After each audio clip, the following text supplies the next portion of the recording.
Hello, and welcome back to Transistor. Last time, we finally finished up the last performance test I ever need to do. And then I went and did it twice more, off camera.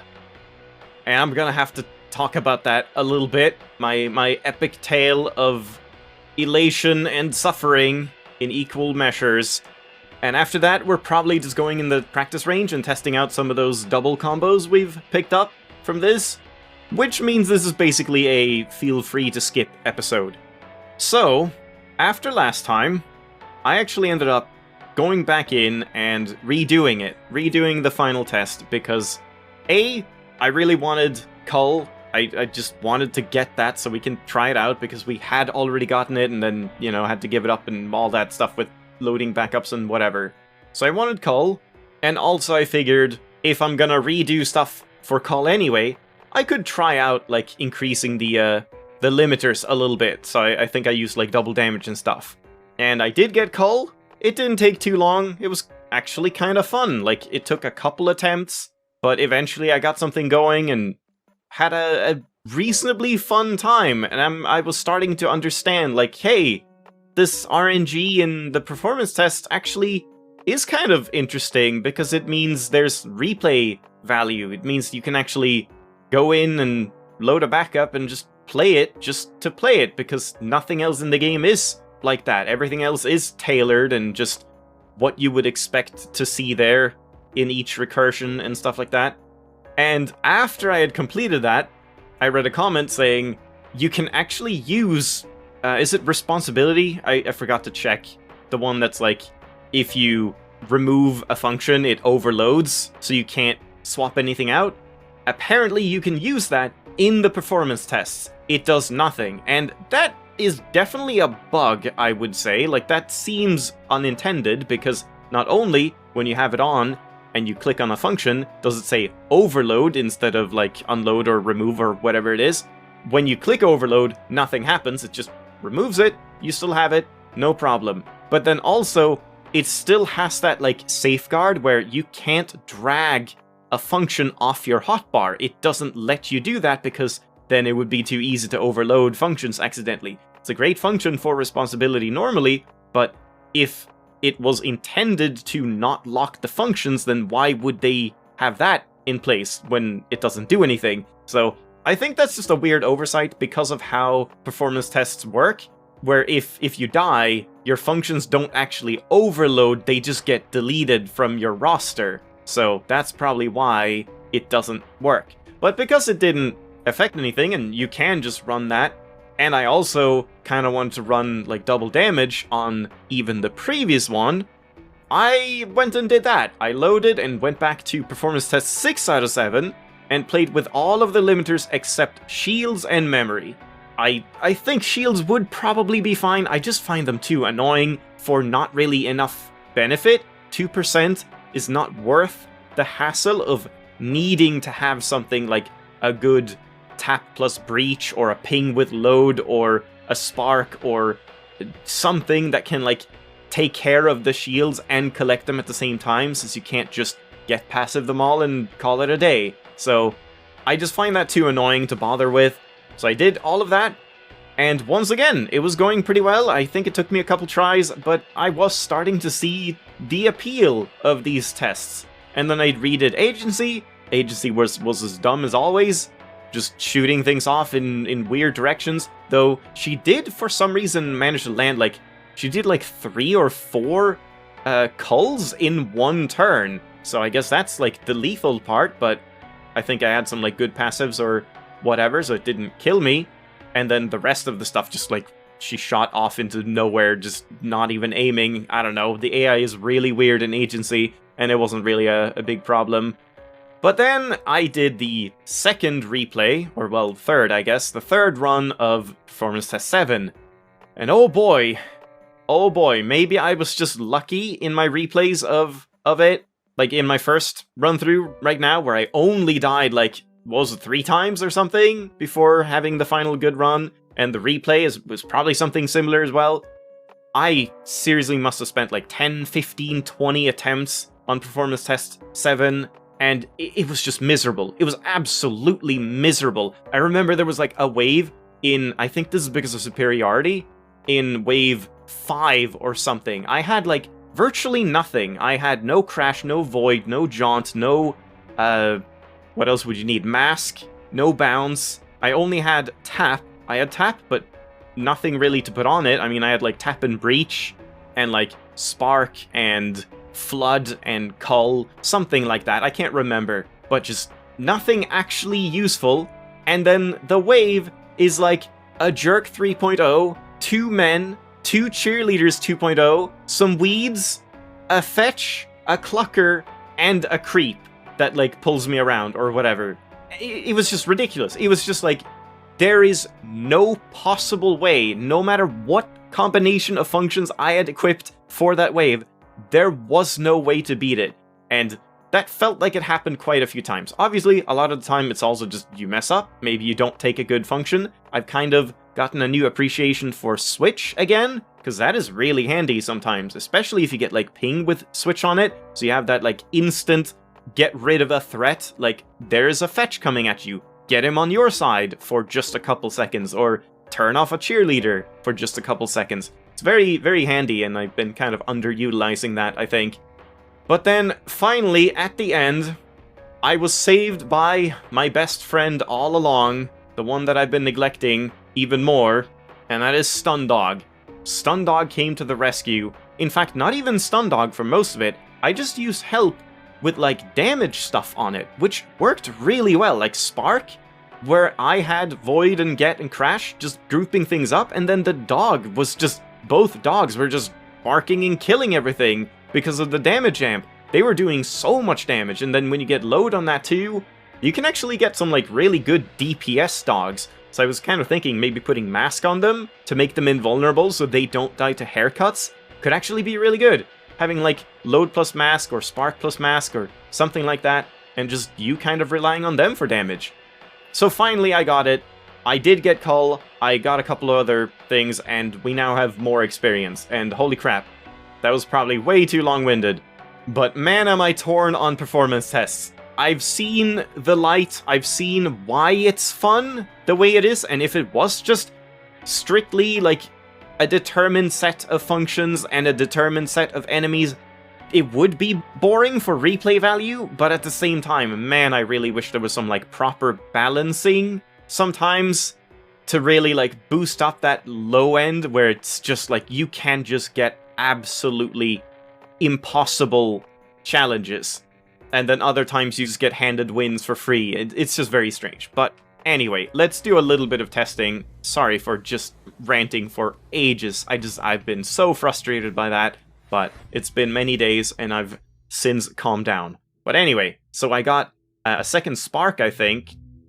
Wait, no. We've tested that. Yeah. So it was just these two. Did we only level up 2 more times? Yeah, I guess it was like after performance test 6, I picked up Spark, right? And then we did a test, and then I did Agency and Performance 7. So now I got Cull from Performance Test from Agency, and then I picked up Tap again. I could have taken something else, but I just figured, whatever, I took Tap before, let's take it again. Even though I'm kind of more curious about like Breach on Breach and Bounce on Bounce and stuff like that, but we'll get to those. So, let's start with Cull on Cull. I've been waiting for this one.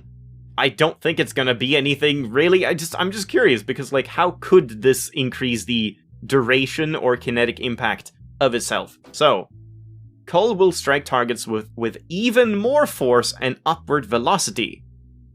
So it is more velocity, but also just more damage. But is that worth it compared to just putting Mask or Void on it or something?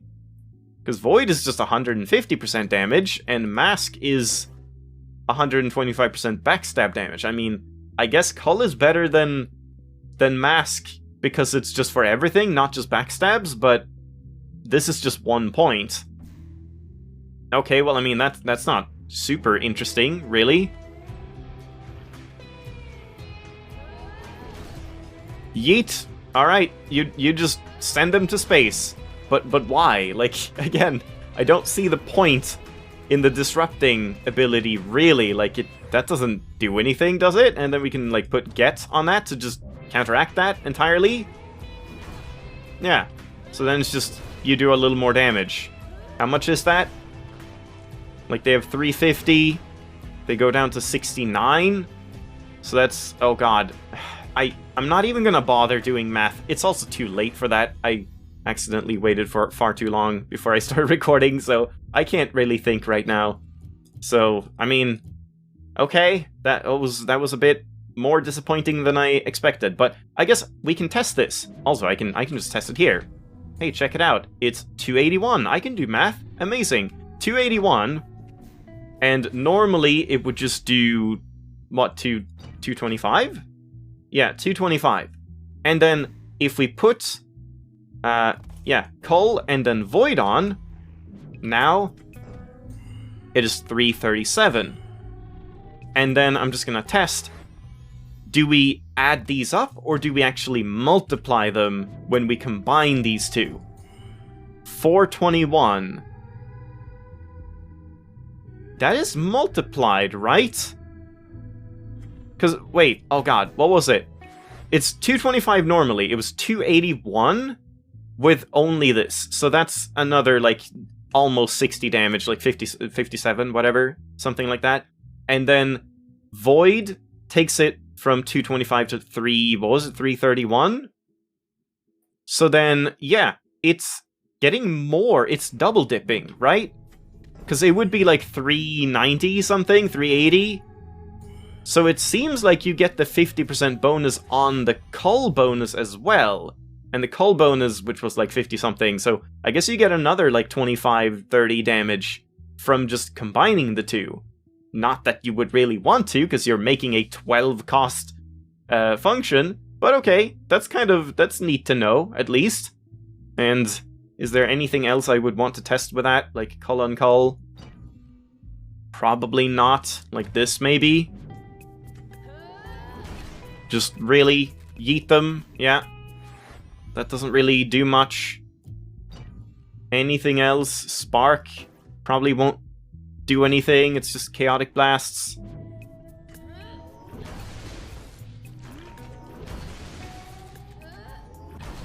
I just want to hit with only the spark attacks and not kill them. Yeah, okay. That also sends them up flying, or flying up. And that does seem to affect it, right? Like, they aren't being sent up as high. Wait. Did you get more of them? There's more of them, right? 4 chaotic blasts. And with this? No. For some reason it felt like there were more. No, I guess there's only 4. Alright, never mind. I don't know if it affects the damage of these, I can't really tell. And, like, what else? Bounce. Whoa. I mean, that's kind of cool. I don't know if it's useful, really, but it is neat. And I mean, it is essentially a massive stun, but also a stun you can't really capitalize on, like you can with Crash. So it's not that useful, which is kind of a shame. It would be kind of neat if they, like, took massive damage when they landed or something like that as well. And yeah, there's nothing else I want to do, right? Can't really think of it. I mean, I guess since we're testing damage anyway, let's... Yeah, hold on. Let's test this as well. So if I backstab here, it's 337 because of the 50% damage increase, same as Void. And then if I put on Mask, 421. So that's the same. 421 is the same as if we, from the front, attack with both of these at the same time. But then, if we put on Cull here, does that also double dip? 527. Compared to...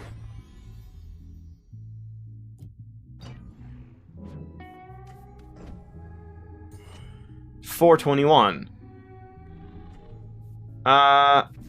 Yeah, I think that's double dipping, right? But then this would just be better, right? Like, for backstabs, this would just do more damage. Yeah, 632. So, this would be the best combination if you can backstab, but if you can't backstab... By the way, I saw, like, for some reason, it seems like people were saying you should be able to... I was looking up, like, why is Agency 3 a dumbass? What is happening with the AI? And then people were talking about, like, oh, it's so easy and whatever, and mentioning that you can backstab the Agency copycat, but I didn't see how to do that, so I'm just very confused. I tried, like, every angle I could think of, and it never showed a backstab, and I tried again off camera when I redid it. I don't know, I just never see any backstab prompt for anything, so maybe it's just a very, very, very tiny, like, slim angle, because you have to be precisely at the back. I have no idea, but it doesn't really matter too much. But okay, so that's that, and we can probably finish up this testing today, so I mean, tap with tap, I think is going to be pretty boring, right? 3%. Yeah, just like more lifesteal. Okay, well, I mean, I guess we have to test it, right? Okay, hold on. Let's do a proper test. So we have normal tap, we'll have jaunt with get on it to group them up, and we'll have the classic switch, help, and breach or spark, doesn't matter. Let's go with spark. So we'll do that. Oh, wrong one. And give me a moment. Alright, I guess with that we can test at least one. So just a normal tap. Yeah, like that much. Okay. And then let's group them up and do like a big 5 target tap just for comparison's sake. So on 5 targets, we tap once. We get that amount. Pretty decent amount. Okay, we don't even have to take more damage. But, oh no, we do have to take more damage because I have to put it on. So then, tap on tap. And let me take damage again. Alright, that should be good enough, I think. So, let's just do it on a single target. Wow. That seemed like more than 3 times the amount. That seemed like almost as much as you get from all 5. Right? Maybe I do need to take a bit more damage. I guess I will. It's very slow though. Like, I'm having bad luck. They're just not really shooting me most of the time. Alright, there we go. That should be good enough. So we have all 5. Let's group them up. And let's see. One single tap. How much does it do? That feels like... maybe that is about 3 times the amount that I had before. Yeah, I don't know. But, well, I mean, I don't think this is good, because you're much better off just, like, void stacking to get healing, or even just ping. I mean, like, I really think that's probably the single best healing tool in the game, just ping with load and tap on it. You can't use it during turn recovery if you do that, but it is just really, really strong, even without void stacking. Alternatively, there was also the Void Purge tap. That's like really good, but then it's only a healing tool. You can't group or stun with it, so I don't think it's really worth it. But yeah, I guess that's kind of it then. Yeah, sorry, I just tried to like think of more to do. I mean, there's not really anything else I would want to test, so I suppose we'll just leave it off there. Because, yeah, with Spark, I wanted to find out, like, every single combo. When you can have a tertiary Spark explosion, I needed to find out everything, like, on it, what that would do. But these ones, there won't be any specific interesting interactions. Like, there couldn't be, or... I mean, maybe there is, but I wouldn't think so. So, I'm not going to bother testing those. But we'll definitely test more once we get more abilities. But I guess I'll leave it off here. Very talky, very just... pointless episode, but it's one of the testing episodes, so I guess that's what they're supposed to be. So next time, we'll leave this back door and we'll continue on in the actual game, getting ever closer to the spine, though I think it's still a ways away, but the spine, I'm kind of curious if we can like maybe one-shot him with a Cull void stacking mask combo, if that's even possible, or what we're gonna do on him. We'll see. Thanks for watching. Hope you enjoyed the rant and the relatively pointless tests. I'll see you next time. Bye-bye!